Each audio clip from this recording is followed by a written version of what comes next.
महत्वाच्या बातमीकडे कोल्हापूर जिल्ह्यात पावसाचा जोर आता ओसरलाय। पंचगंगेची पाणी पातळी घटलेली अद्यापही 40 पेक्षा अधिक बंधारे पाण्याखाली आहेत। तर याचाच पंचगंगा नदी पात्रातून आढावा घेतला आमचे प्रतिनिधी सतेज औंधकर यांनी।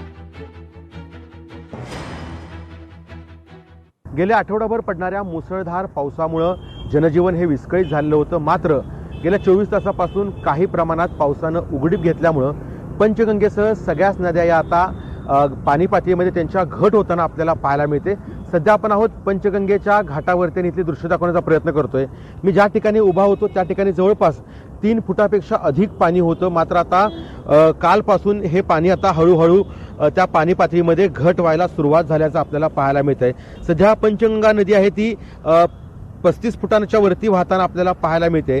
खरं तर गेल्या 2 दिवसापूर्वी 37 फुटांच्या वरती पाणी पातळी आहे ती पंचगंगेची पोचली होती आणि आता मात्र पंचगंगेची पाणी पातळी आहे ती संथ गतीने कमी होताना आपल्याला पाहायला मिळत आहेत। परिणामी जिल्ह्यातले जे पाण्याखाली गेलेले बंधारे आहेत ते देखील आता हळूहळू खुले व्हायला सुरुवात झालेली आहे। त्या मार्गावरती वाहतूक देखील काही प्रमाणात सुरळीत होत असल्याचं आपल्याला पाहायला मिळतंय। साधारणतः 40 पेक्षा अधिक बंधाऱ्यांवरती आजही पाणी आहे, त्यामुळे वाहतूक काहीशी विस्कळीत जरी झाली असली तरी पावसानं उघडीप दिल्यामुळे अगदी शेतकरी असतील किंवा सामान्य नागरिक असतील त्यांना देखील आता खूप मोठ्या प्रमाणावरती एक जनजीवन पुन्हा एकदा सुरळीत होत असल्याचा आनंद आपल्याकडे पाहायला मिळतोय। दुसरीकडे पाहिलं तर राधानगरी धरण आहे ते 61% भरलेलं आहे, कारण राधानगरी धरण आहे ते कोल्हापूरची तहान भागवतं आणि या धरणात देखील आता मोठ्या प्रमाणावरती पाण्याची आवक होताना आपल्याला पाहायला मिळते। त्यामुळे कोल्हापूरकरांसाठी पावसानं उघडीप दिली हा एक दिलासा आपल्याला म्हणता येईल।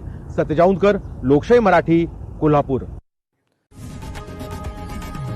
लोकशाही मराठी ऐका, पहा, जागरूक रहा।